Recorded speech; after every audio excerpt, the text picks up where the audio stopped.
కర్ణాటకలో Amazon, Swiggy, Instamart, big basket కు big shock తగిలింది.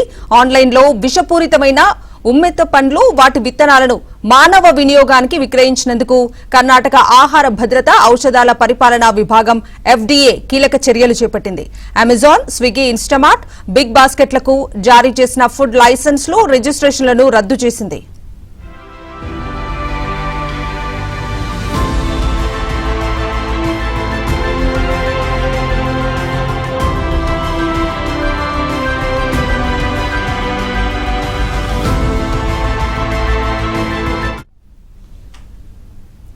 తదుపరి ఉత్తర్వులు వెలువడే వరకు వీటి లైసెన్స్లు సస్పెండ్ చేసినట్లుగా ఉత్తర్వులు జారీ చేసింది. ఈ ప్లాట్ఫామ్లలో ఉమ్మెత్త పండ్లు, విత్తనాలను ఆహారంగా విక్రయిస్తున్నట్లుగా విభాగం నిర్వహించిన విచారణలో తేలటంతో ఈ నిర్ణయం తీసుకుంది.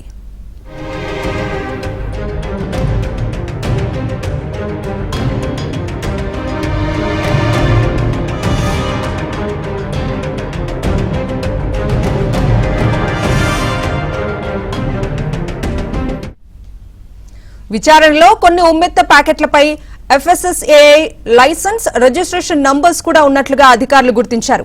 విషపూరితమైన ఉమ్మెత్తను మానవ వినియోగానికి ఆహారంగా విక్రయించడం, నిల్వ చేయడం, పంపిణీ చేయడం అనుమతించరాదని FDA స్పష్టం చేసింది. ఉమ్మెత్తలోని విషపూరిత పదార్థాలు తీవ్రమైన ఆరోగ్య సమస్యలకు దారితీసే అవకాశం ఉన్నందున ప్రజారోగ్య పరిరక్షణ దృష్ట్యా ఈ చర్య తీసుకున్నట్లుగా అధికారులు తెలిపారు.